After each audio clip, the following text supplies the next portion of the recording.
it was shortly after the measles epidemic that Dad started applying motion studies to surgery to try to reduce the time required for certain operations.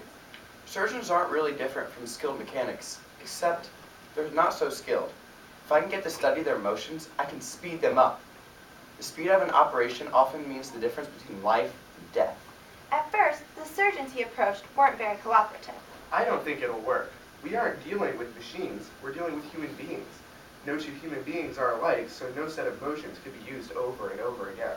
I know it will work. Just let me take some moving pictures of the operations and I'll show you. Finally, he got permission to set up his movie equipment in an operating room.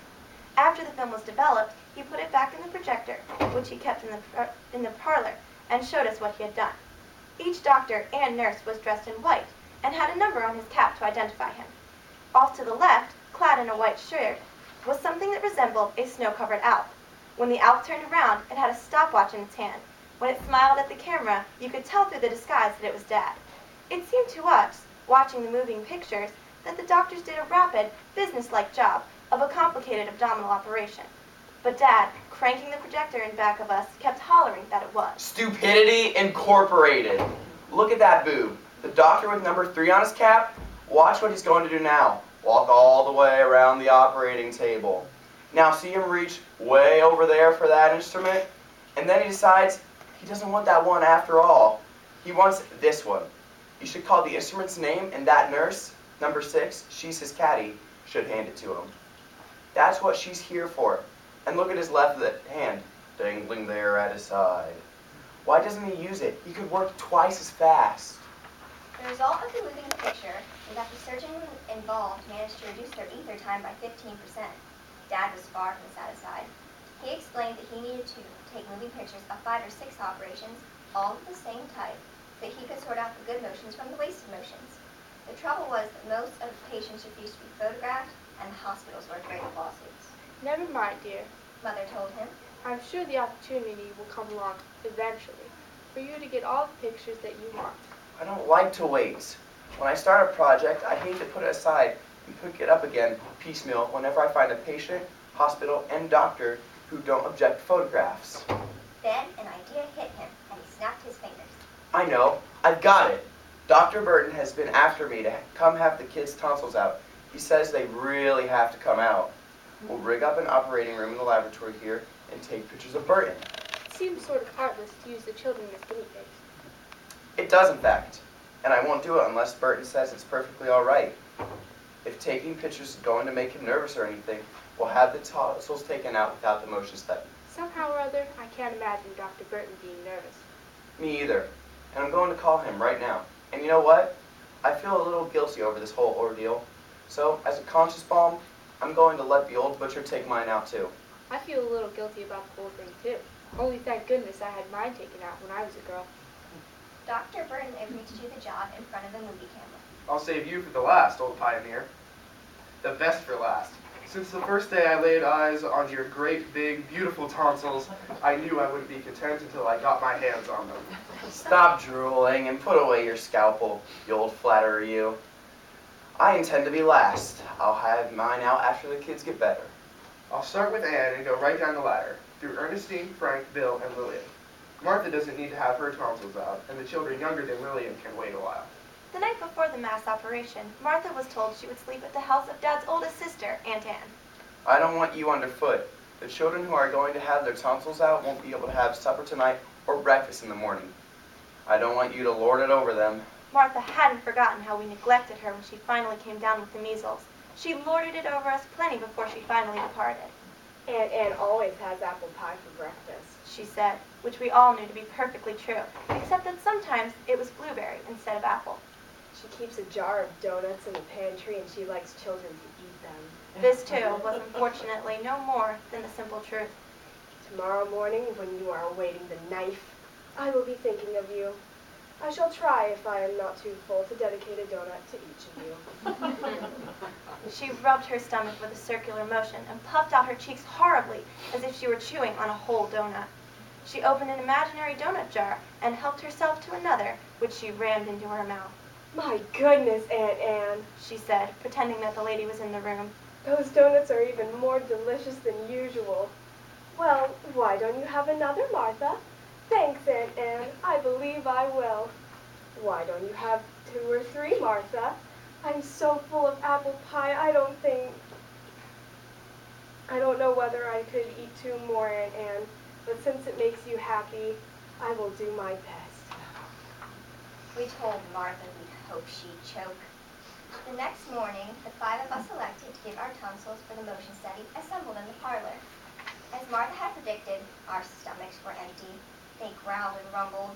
In the laboratory, which adjoined the parlor, Dad, his movie cameraman, a nurse, and Dr. Burton were converting a desk into an operating table and setting up a cross-section background and lights. Dad came into the parlor, dressed like an elf again. All right, Anne, come on. He thumped her on the back and smiled at the rest of us. There's nothing to it. It'll be over in just a few minutes. And think of the fun we'll have looking at the movies and seeing how each of you looks when he's asleep. As he and Anne went out, we could see that his hands were trembling. Sweat was beginning to pop through his white robe. Mother came in and sat with us. Dad had wanted her to watch the operation, but she said, I just can't, dear. It would be too difficult. after a while, we heard Dad and the nurse walking heavily up the front stairs, and we knew Anne's operation was over and she was being carried to bed. I know I'm next, and I won't say I'm not scared. Ernestine confided. But I am so hungry, all I can think of is Martha and that pie. That lucky dog. Can we have pie and donuts after our operation, Mother? Mother, who had already had her tonsils out, said, Yes, dear. You can have them after the operation. If you want them, that is. Dad came into the room. His robe was dripping sweat now. It looked as if a spring thaw had come to the Alps. Nothing to it. And I know we got some great movies. Anne slept just like a baby. All right, Ernestine girl, you're next. Let's go. I'm not hungry anymore. I'm just scared. A nurse put a napkin saturated with ether over Ern's nose. The last thing she remembered was Mr. Coggin, Dad's photographer, grinding away at the camera. He should be cranking at 2 revolutions a second. She thought. I'll count and see if he is. And 1, and 2, and 3, and 4. That's the way Dad says to count seconds. You have to put the "and" in between the numbers to count at the right speed.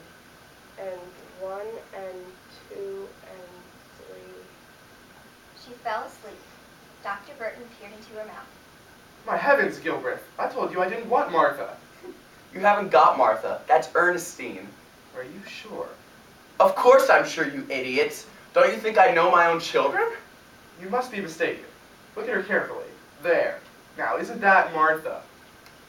You mean to say you think I can't tell one child from another? I don't mean to say anything, except that if this isn't Martha, we've made a horrible mistake. We? I've made no mistake, and I hope I'm wrong in imagining the sort of mistake you've made. You see, all I know them by is their tonsils. I thought these tonsils were Martha. They were the only pair that didn't have to come out. No. Oh no. Do you mean to tell me you knocked my little girl unconscious for no good reason at all? It looks as if I did just that, Gilbreth. I'm sorry, but it's done. It was careless, but you do have an uncommon lot of them, and they all look just alike to me.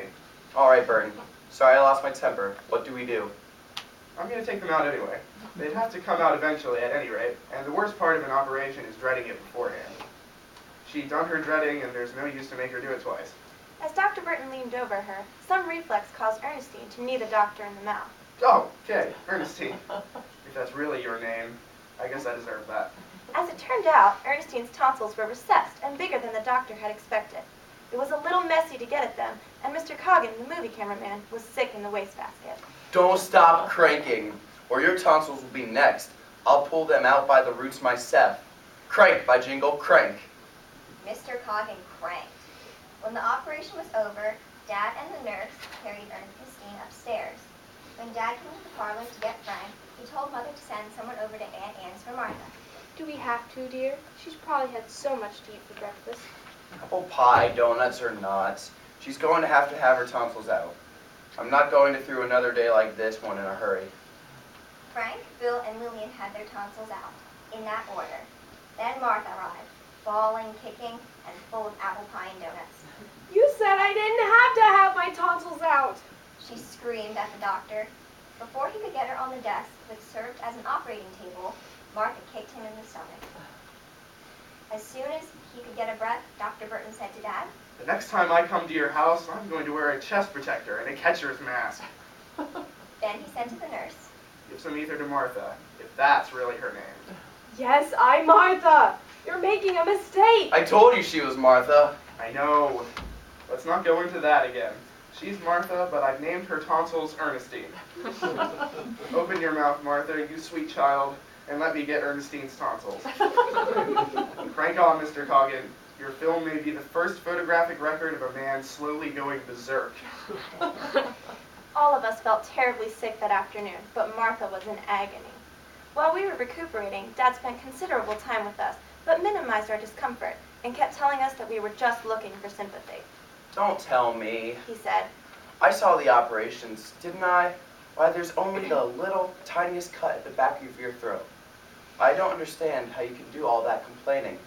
Don't you remember the story about the Spartan boy who kept his mouth shut while the fox was chewing on him?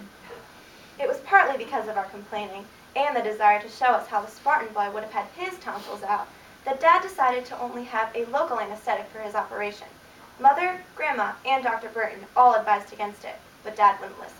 Why does everyone want to make a mountain out of a molehill over such a minor operation? I want to keep an eye on Burton and see that he doesn't mess up the job. The first day we children were well enough to get up, Dad and Mother set out in the car for Dr. Burton's office. Mother had urged Dad to call a taxi. She didn't know how to drive, and she said Dad probably wouldn't feel like doing the driving on the way home. But Dad laughed at her qualms. We'll be back in an hour. Wait at lunch for us. I'm starving. Dad called to us as he tested his 3 horns to make sure he was prepared for any emergency. You've got to hand it to him. Anne admitted as the pierced arrow bucked up Wayside Place. He's the bee's knees, all right. We were all scared to death before our operations, and look at him.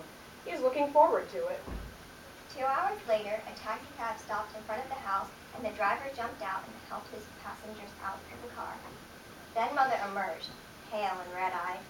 She and the driver helped a crumpled mass of moaning blue surge to life. Dad's hat was rumpled and on sideways. His face was gray and sagging. He wasn't crying, but his eyes were watering. He couldn't speak, and he couldn't smile. He sure got a load on all right, Mrs. Gilbreth. Said the taxi driver. And still early in the afternoon, too.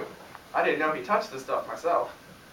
We waited for lightning to strike, but it didn't. The seriousness of Dad's condition may be adjudged by the fact that he contented himself with a withering look. Mother replied in one of the shortest speeches of her career, Keep a civil tongue in your head. He's deathly ill. Mother and Grandma helped Dad up to his room. We could hear him moaning all the way downstairs. Mother told us about it that night while Dad was snoring under the effects of sleeping pills. I waited in Dr. Burton's anteroom while the tonsillectomy was being performed. When your father came out into the waiting room again and reached for his hat and coat. When the operation was half over, your father came out into the anteroom, grinning and waving one tonsil and a pair of forceps. One down and one to go, Lily. Just completely painless. Just like rolling off a log. After what seemed like an interminable time, your father came out into the waiting room again and reached for his hat and coat. He was still grinning, only not so wide as before. That's it. Almost painless. All right, boss. Let's go. I'm still hungry. Then, as I watched, his high spirits faded and he began to fall to pieces. I'm stabbed! I'm hemorrhaging! Burton, come here! Quick! What have you done to me? Burton came out of his office. It must be said to his credit that he was sincerely sympathetic. Dr. Burton had had his own tonsils out. You'll be all right, old pioneer. You just had to have it the hard way. Dad spent 2 weeks in bed, and it was the first time any of us remembered his being sick. He couldn't smoke, eat, or talk, but he could glare, and he glared at Bill for 2 full minutes when Bill asked him one afternoon if he had had his tonsils out like the Spartans used to have theirs removed. Dad didn't get his voice back until the very day that he finally got out of bed. He was lying there, propped up on pillows, reading his office mail.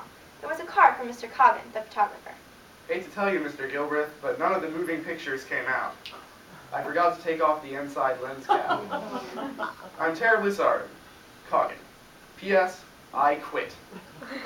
Dad threw off his covers and reached for his bathrobe. For the first time in 2 weeks, he spoke. I will track him down to the ends of the earth. I'll take a blunt button hook and pull his tonsils out by the bijingo roots, just like I promised him. He doesn't quit, he's fired. Thank you.